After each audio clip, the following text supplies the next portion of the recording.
4. प्राथमिक क्रियाएं।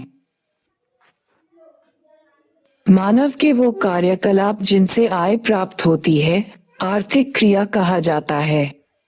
आर्थिक क्रियाओं को मुख्यतः 4 वर्गों में विभाजित किया जाता है: प्राथमिक, द्वितीयक, तृतीयक एवं चतुर्थ क्रियाएं।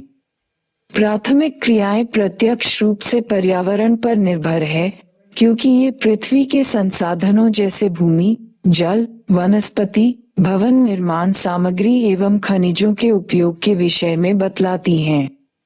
इस प्रकार इसके अंतर्गत आखेट, भोजन संग्रह, पशुचारण, मछली पकड़ना, वनों से लकड़ी काटना, कृषि एवं खनन कार्य सम्मिलित किए जाते हैं। मछली पकड़ने एवं कृषि करने का कार्य क्रमशः तटीय एवं मैदानी भागों के निवासी ही क्यों करते हैं? वे कौन से भौतिक एवं सामाजिक कारक हैं जो विभिन्न प्रदेशों में प्राथमिक क्रियाओं के प्रकार को निर्धारित करते हैं?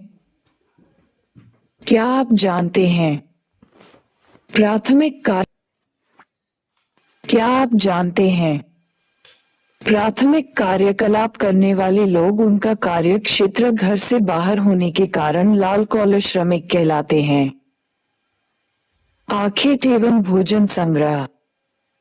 मानव सभ्यता के आरंभिक युग में आदिमकालीन मानव अपने जीवन निर्वाह के लिए अपने समीप के वातावरण पर निर्भर रहता था।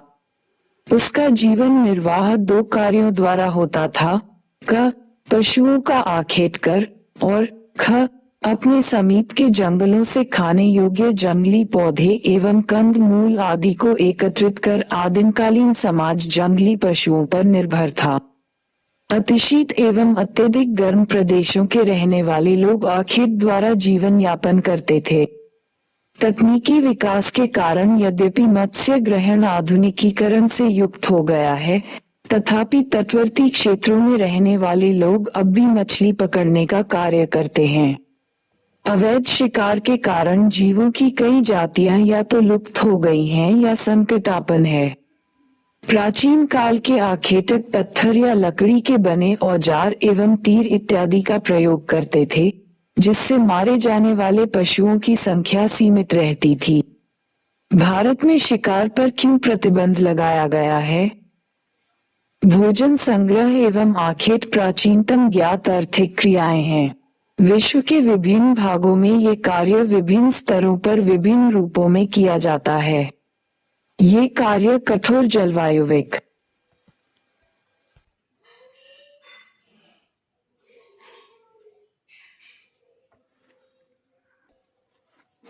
दशाओं में किया जाता है। इसे अधिकतर आदिमकालीन समाज के लोग करते हैं। ये लोग अपने भोजन, वस्त्र एवं शरण की आवश्यकता की पूर्ति हेतु पशुओं एवं वनस्पति का संग्रह करते हैं।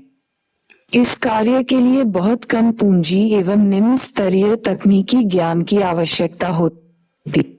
इसमें भोजन अधिशेष भी नहीं रहता है एवं प्रति व्यक्ति उत्पादकता भी कम होती है।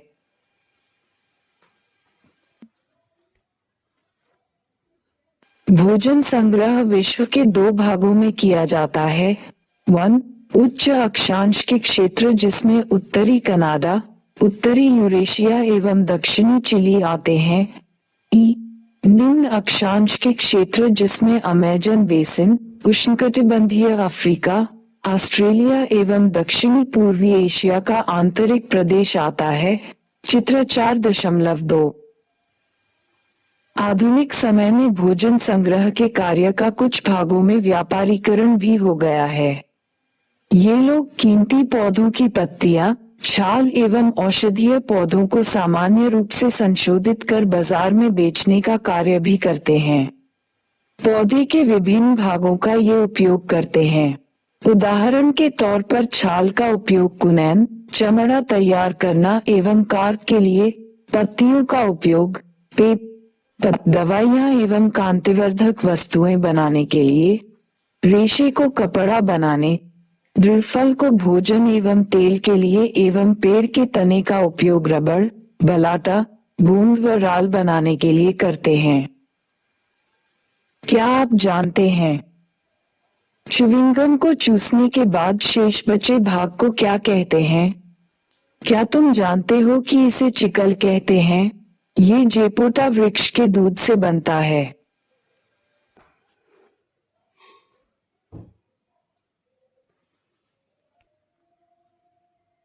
विश्व स्तर पर भोजन संग्रहण का अधिक महत्व नहीं है।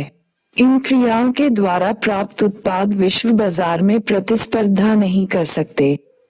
कई प्रकार की अच्छी किस्म एवं कम दाम वाली कृत्रिम उत्पादों ने उष्णकटिबंधीय वन के भोजन संग्रह करने वाले समूहों के उत्पादों का स्थान ले लिया है।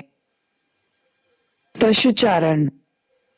आखेट पर निर्भर रहने वाले समूह ने जब ये महसूस किया कि केवल आखेट से जीवन का भरण पोषण नहीं किया जा सकता है, तब मानव ने पशुपालन व्यवसाय के विषय में सोचा।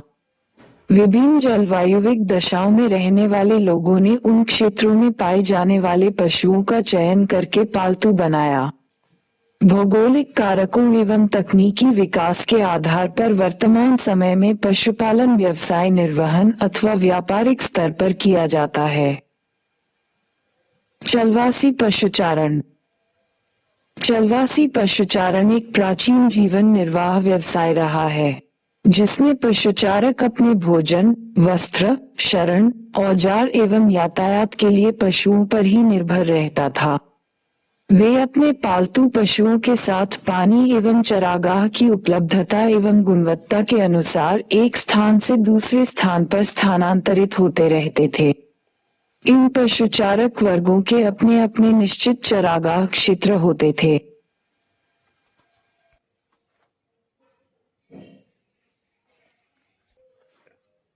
भिन्न भिन्न क्षेत्रों में कई प्रकार के पशु पाले जाते हैं। उष्णकटिबंधीय अफ्रीका में गाय बैल प्रमुख पशु हैं, जबकि सहारा एवं एशिया के मरुस्थलों में भेड़, बकरी एवं ऊंट।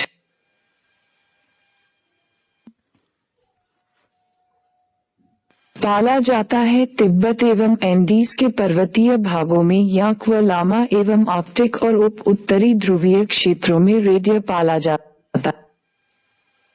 चलवासी पशुचारण के 3 प्रमुख क्षेत्र हैं।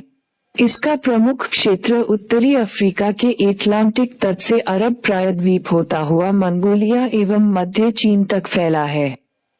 दूसरा क्षेत्र यूरोप तथा एशिया के टुंड्रा प्रदेश में है, जबकि तीसरा क्षेत्र दक्षिणी गोलार्ध में दक्षिणी पश्चिमी अफ्रीका एवं मेडागास्कर द्वीप पर है। चित्र 4.4। नए चरागाहों की खोज में ये पशुचारक समतल भागों एवं पर्वतीय क्षेत्रों में लंबी दूरियां तय करते हैं।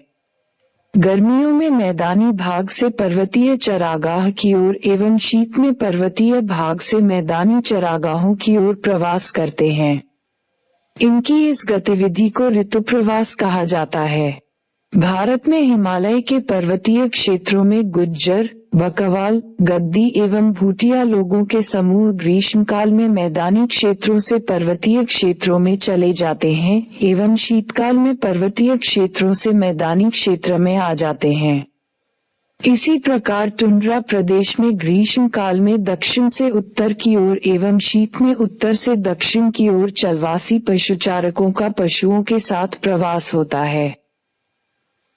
चलवासी पशुचारकों की संख्या अब घट रही है एवं इनके द्वारा उपयोग में लाए गए क्षेत्र में भी कमी हो रही है। इसके 2 कारण हैं। क. राजनीतिक सीमाओं का अधिरोपण। ख.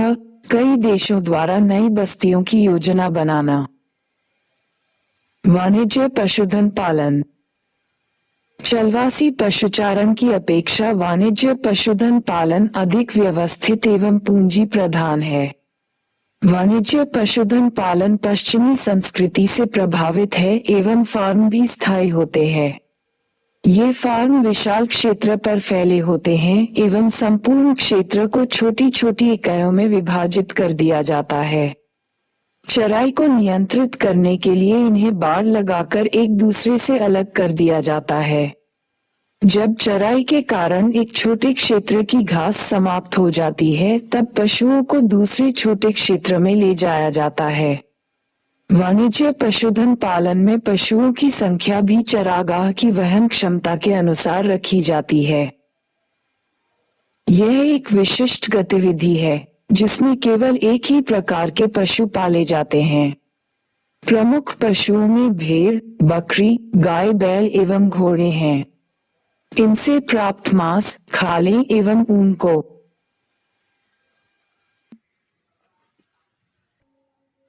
अलास्का के उत्तरी प्रदेशों में रेडिया पालन, जहां कुल भंडार का लगभग 2/3 अधिकांश एस्किमो रखते हैं। वैज्ञानिक ढंग से संसाधित एवं डिब्बा बंद कर विश्व के बाजारों में निर्यात कर दिया जाता है। पशुफार्म में पशुधन पालन वैज्ञानिक आधार पर व्यवस्थित किया जाता है। इसमें मुख्य ध्यान पशुओं के प्रजनन, जनिक सुधार, बीमारियों पर नियंत्रण एवं उनके स्वास्थ्य पर दिया जाता है। विश्व में न्यूजीलैंड, ऑस्ट्रेलिया, अर्जेंटीना, यूरुग्वे एवं संयुक्त राज्य अमेरिका में वाणिज्य पशुधन पालन किया जाता है। कृषि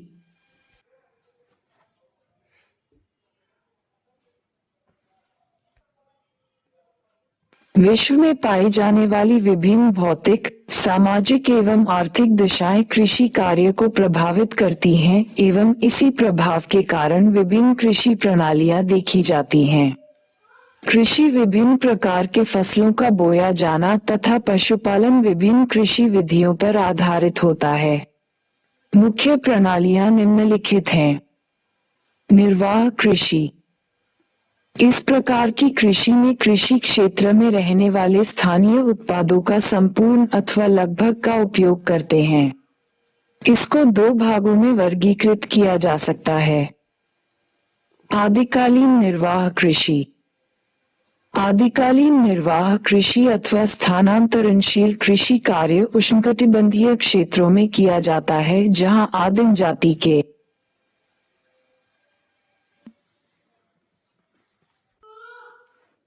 लोग ये कृषि करते हैं। इसका क्षेत्र अफ्रीका, दक्षिणी एवं मध्य अमेरिका का उष्णकटिबंधीय भाग एवं दक्षिणी पूर्वी एशिया है। चित्र 4(7). इन क्षेत्रों की वनस्पति को जला दिया जाता है एवं जली हुई राख की परत उर्वरक का कार्य करती है। इस प्रकार स्थानांतरणशील कृषि कर्तन एवं दहन कृषि भी कहलाती है।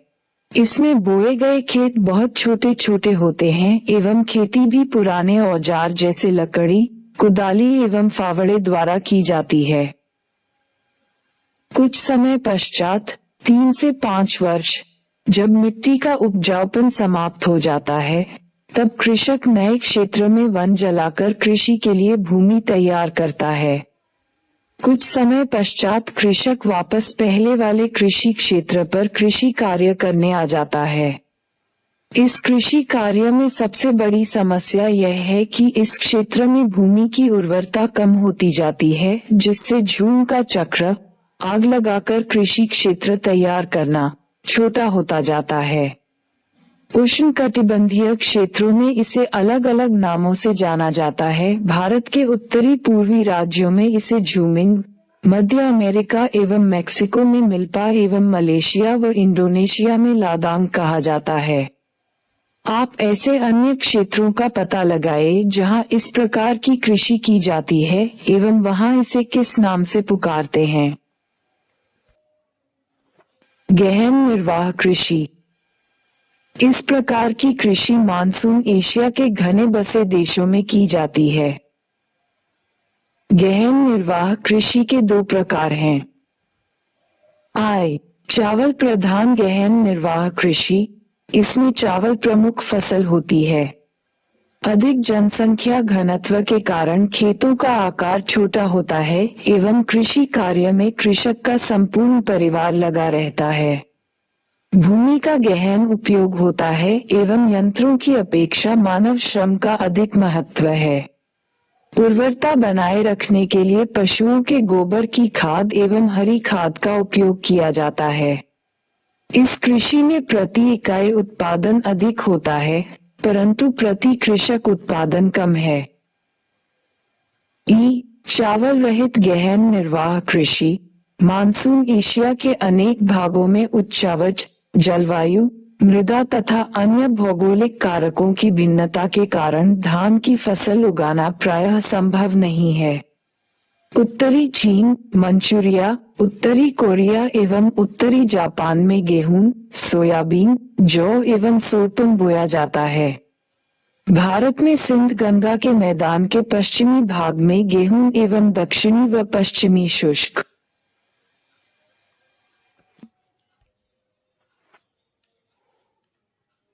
प्रदेश में ज्वार, बाजरा प्रमुखत रूप से उगाया जाता है। इस कृषि की अधिकतर विशेषताएं वो ही है जो चावल प्रधान कृषि की हैं। केवल अंतर यह है कि इसमें सिंचाई की जाती है। रोपण कृषि। यूरोपीय लोगों ने विश्व के अनेक भागों का औपनिवेशीकरण किया तथा कृषि के कुछ अन्य रूपों की शुरुआत की, जैसे रोपण कृषि, जो वृहद स्तरीय लाभोन्मुख उत्पादन प्रणाली है। यूरोपीय उपनिवेशों ने अपने अधीन उष्णकटिबंधीय क्षेत्रों में चाय, कॉफी, कोको, रबर, कपास, गन्ना, केले एवं अनानास की पौध लगाए। इस कृषि की प्रमुख विशेषता यह है कि इसमें कृषि क्षेत्र का आकार बहुत विस्तृत होता है। इसमें अधिक पूंजी निवेश, उच्च प्रबंध एवं तकनीकी आधार एवं वैज्ञानिक विधियों का प्रयोग किया जाता है। यह एक फसली कृषि है जिसमें किसी एक फसल के उत्पादन पर ही संकेंद्रण किया जाता है। श्रमिक सस्ते मिल जाते हैं एवं यातायात विकसित होता है, जिसके द्वारा बागान एवं बाजार सुचारू रूप से जुड़े रहते हैं। फ्रांसवासियों ने पश्चिमी अफ्रीका में कॉफी एवं कोकोआ की पौध लगाई थी। ब्रिटेनवासियों ने भारत एवं लंका में चाय के बाग, मलेशिया में रबड़ के बाग एवं पश्चिमी द्वीप समूह में गन्ना एवं केले के बाग विकसित किए। स्पेन एवं अमेरिका वासियों ने फिलीपाइंस में नारियल व गन्ने के बागान लगाए। इंडोनेशिया में एक समय गन्ने की कृषि में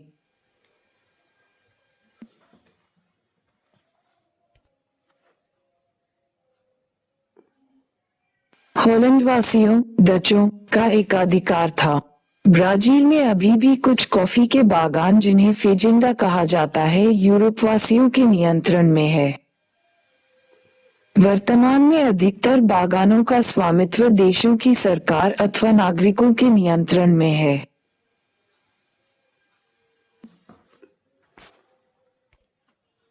अनुकूल भौगोलिक दशाओं के कारण ढालों का उपयोग चाय बागानों हेतु किया जाता है। विस्तृत वाणिज्य अनाज कृषि। मध्य अक्षांशों के आंतरिक अर्ध शुष्क प्रदेशों में इस प्रकार की कृषि। विस्तृत वाणिज्य अनाज कृषि। मध्य अक्षांशों के आंतरिक अर्ध शुष्क प्रदेशों में इस प्रकार की कृषि की जाती है। इसकी मुख्य फसल गेहूं है, यद्यपि अन्य फसलें जैसे मक्का, जौ, राई एवं जई भी बोई जाती है। इस कृषि में खेतों का आकार बहुत बड़ा होता है एवं खेत जोतने से फसल काटने तक सभी कार्य यंत्रों द्वारा संपन्न किए जाते हैं। चित्र 4.11। इसमें प्रति एकड़ उत्पादन कम होता है, परंतु प्रति व्यक्ति उत्पादन अधिक होता है। ऐसा क्यों होता है? चित्र 4.11। मशीनीकृत अनाज कृषि। कंबाइन क्रू एक दिन में कई हेक्टेयर भूमि से अनाज काटने में सक्षम है। इस प्रकार की कृषि का क्षेत्र यूरेशिया के स्टेपीज, उत्तरी अमेरिका के प्रेयरीज, अर्जेंटीना के पंपास, दक्षिणी अफ्रीका के वेल्स, ऑस्ट्रेलिया के डाउन्स एवं न्यूजीलैंड के कैंटरबरी के मैदान में है। विश्व मानचित्र पर इन क्षेत्रों का निर्धारण कीजिए। मिश्रित कृषि। इस प्रकार की कृषि विश्व के अत्यधिक विकसित भागों में की जाती है, उदाहरण स्वरूप उत्तरी पश्चिमी यूरोप, उत्तरी अमेरिका का पूर्वी भाग, यूरेशिया के कुछ भाग एवं दक्षिणी महाद्वीपों के समशीतोष्ण अक्षांश वाले भागों में इसका विस्तार है। चित्र 4.14। इस कृषि में खेतों का आकार मध्यम होता है।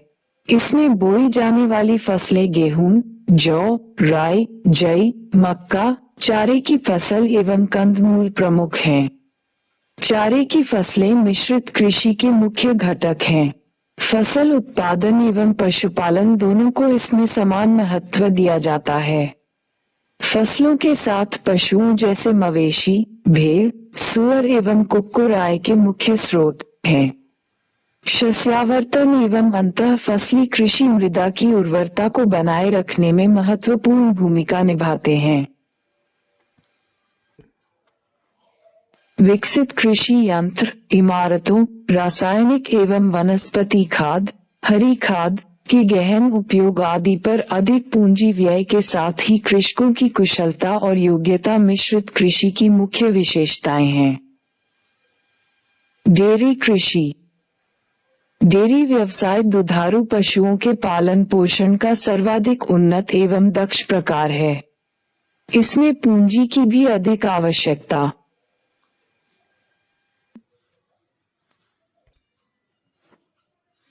होती है। पशुओं के लिए छप्पर घास संचित करने के भंडार एवं दुग्ध उत्पादन में अधिक यंत्रों के प्रयोग के लिए पूंजी भी अधिक चाहिए। पशुओं के स्वास्थ्य, प्रजनन एवं पशु चिकित्सा पर भी अधिक ध्यान दिया जाता है। इसमें गहन श्रम की आवश्यकता होती है। पशुओं को चराने, दूध निकालने आदि कार्यों के लिए वर्ष भर श्रम की आवश्यकता रहती है। क्योंकि फसलों की तरह इनमें कोई अंतराल नहीं होता जिसमें श्रम की आवश्यकता न हो।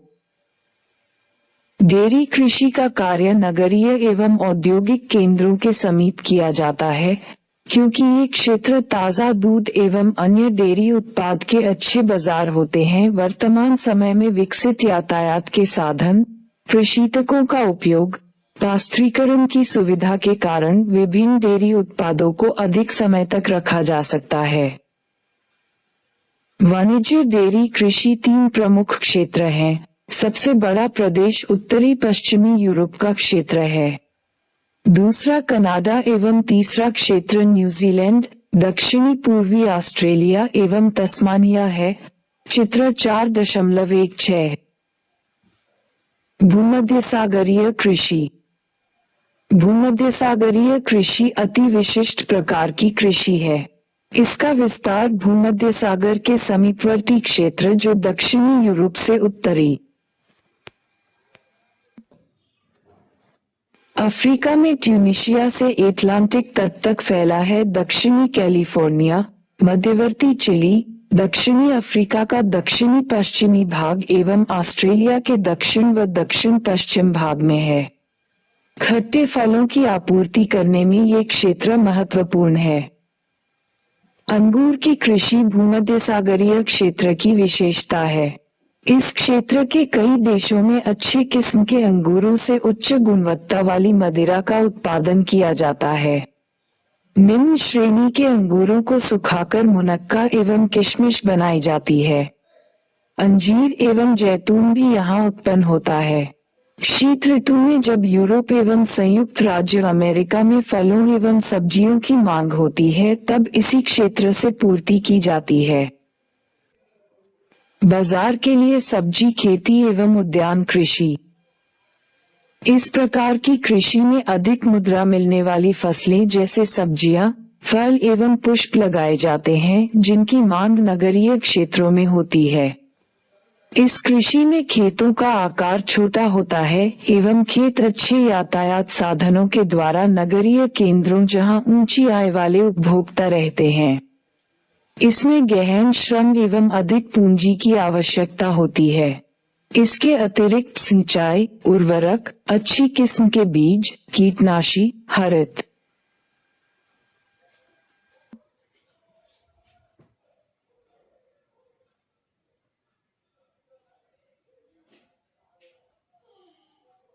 ग्रह एवं शीत क्षेत्रों में कृत्रिम ताप का भी इस कृषि में उपयोग होता है।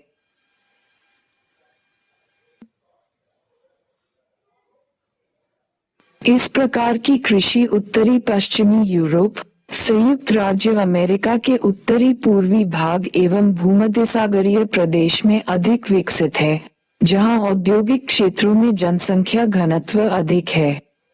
नीदरलैंड पुष्प उत्पादन में विशिष्टीकरण रखता है। यहाँ से बागबानी फसल विशेषत ट्यूलिप, एक प्रकार का फूल, पूरे यूरोप के प्रमुख शहरों में भेजा जाता है। जिन प्रदेशों में कृषक केवल सब्जियां पैदा करता है, वहां इसको ट्रक कृषि का नाम दिया जाता है।